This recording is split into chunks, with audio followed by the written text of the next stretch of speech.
પ્રભુ ઈસુના જીવંત અને પવિત્ર ત્રિએક નામમાં વાલા ભાઈઓ અને બહેનો, આપ સર્વને લોગોસ બાઇબલ સ્ટડી તરફથી હું પ્રેમી સલામ પાઠવું છું.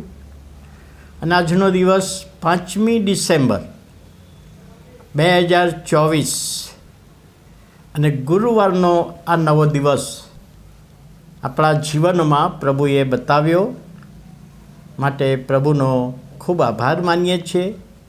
પ્રભુના નામને ધન્યવાદ આપીએ છીએ. પહેલું કાળ વૃત્તાંત તેનો 29મો અધ્યાય અને 5મી કલમ.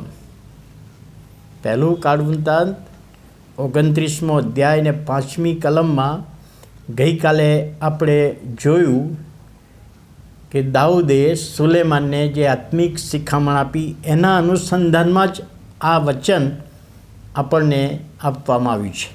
ત્યાં લખ્યું છે, તો આજે યહોવાને રાજી ખુશીથી અર્પણ થવાને માટે બીજો કોણ આગળ આવે છે?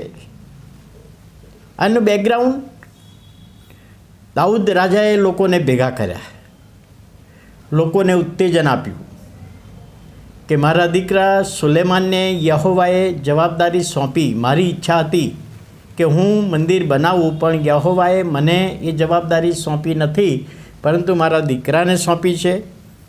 જુવાન છે, આવી બાબતનો કોઈ એની પાસે અનુભવ નથી, અને આ મંદિર બનાવવું એ નાની વાત નથી, બહુ મોટું કામ છે. તો યરૂશલેમનું મંદિર બાંધવાનું છે, ત્યારે એની જે જરૂરિયાતો છે એ તમે બધા લોકોએ આપ્યું જ છે. જરૂરિયાતો જે છે એ આપી છે. સોનું રૂપુની જરૂર હતી, લાકડાની જરૂર હતી, લોખંડની જરૂર હતી, એ બધું જ આપ્યું છે. એના માટે આભાર પણ હું માનું છું. પરંતુ એક બાબત એ છે, જો ત્રીજી કલમ પહેલું કાળ વૃત્તાંત 29:3, પવિત્ર મંદિરને માટે બધું જ મટીરિયલ તૈયાર છે. હવે દાઉદ જે પ્રશ્ન કર્યો તે આજના સમયમાં અને એ વખતના સમયમાં પણ મહત્ત્વનો પ્રશ્ન હતો. કયો પ્રશ્ન?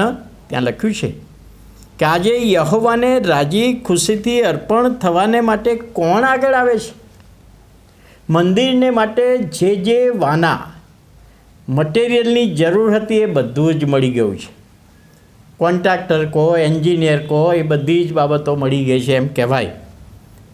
જે વસ્તુની જરૂર છે, સિમેન્ટની જરૂર છે, લોખંડની જરૂર છે, ઈંટોની જરૂર છે, એ બધું જ મળી ગયું છે. પૈસા મળી ગયા છે.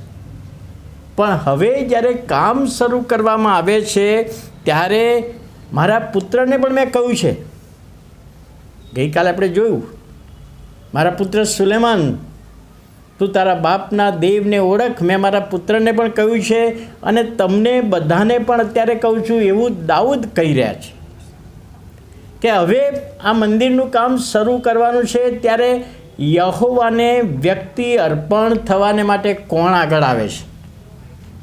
બહુ સાચી બાબત. વસ્તુ આપવા માટે તકલીફ પડતી નથી. વસ્તુ જોઈએ છે, નાણાં જોઈએ છે, તો એ બધું મળી રહે છે. પણ પ્રભુ યહોવા કહે છે, મારે તો જીવનો જોઈએ છે, જીવનો જોઈએ છે. સોનું, રૂપું, લાકડું, રંગ અને લોખંડ બધું જ મળી ગયું, પણ હવે યહોવાને સમર્પિત થવાને માટે બીજો કોણ આગળ આવે છે? આજના સમયમાં આપણે જોઈએ છીએ કે પ્રભુ મંદિર બનાવવાને માટે જમીન આપણને બહુ સહેલાઈથી મળી જતી હોય. લોકો આપે છે, સારી વાત છે, આપવાનું રૂડું મન આપ્યું છે. કોઈકની યાદગીરીમાં જમીન આપતા હોય, પ્રભુના નામને ધન્યવાદ. નાણાંની જરૂર ઘણી બધી વખતે કોઈ એક વ્યક્તિ પણ ચર્ચ બનાવી આપે છે, પ્રભુના નામને ધન્યવાદ. જે વસ્તુઓ જોઈએ છે એ વસ્તુ સમય પ્રમાણે આપણે મળી રહેશે. ઉદ્ઘાટન કરવામાં આવે ત્યારે જે નાણાં હજુ બાકી છે, ખૂટે છે, દેવું છે, એના માટે ટેલ નાખવામાં આવે છે અને દાન મળે છે, અને એ સારી બાબત છે. પણ દાઉદ કહે છે કે એ તો બધું મળી ગયું, પણ હવે ઈશ્વરને અર્પણ થવાને માટે આગળ કોણ આવે છે? આજના સમયમાં એમ કહેવાય કે પ્રભુ ઈસુ ખ્રિસ્તને જીવન સોંપવાને માટે આગળ કોણ આવે છે? પ્રભુ ઈસુ ખ્રિસ્તને સ્વીકારવાને માટે, તારનાર તરીકે સ્વીકારવાને માટે આગળ કોણ તમે ઘણું બધું આપ્યું, પ્રભુના નામને ધન્યવાદ. પણ હવે એ ઘરમાં જીવંત વ્યક્તિ તરીકે, પ્રભુને ઓળખનાર વ્યક્તિ તરીકે ભજન કરનારની જરૂર છે. મને ખબર છે એક ચર્ચ પ્રોજેક્ટ પૂરો થયો, પરદેશથી સેવકો આવેલા અને લખ્યું ત્યાં કે ભાઈ આજે આ ચર્ચ ઉદ્ઘાટન થાય છે, 10 ટ્યુબલાઇટ જોઈએ છે, 10 બાકડા જોઈએ છે, 3 ઘડિયાળ જોઈએ છે, આટલા પંખા જોઈએ છે, બધું જ મળી જાય છે. ત્યારે સેવકે મને કહ્યું કે નીચે લખો, ભજન કરનારા ભજનીકો, ખરા તારનાર તરીકે ઓળખનારા લોકો જોઈએ છે, એની જરૂર છે. અને એ બાબત આજના સમયમાં પ્રભુ પરિપૂર્ણ કરે, આશીર્વાદિત કરે.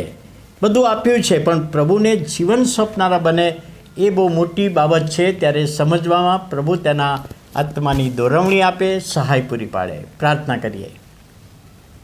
વાલા પ્રભુ, અમે આભાર માનીએ છીએ આજના નવા દિવસની ભેટને માટે, આજના વચનને માટે, વચનની સમજને માટે. તમારો આશીર્વાદ માગતા તમારા હાથોમાં સોંપાઈએ છીએ.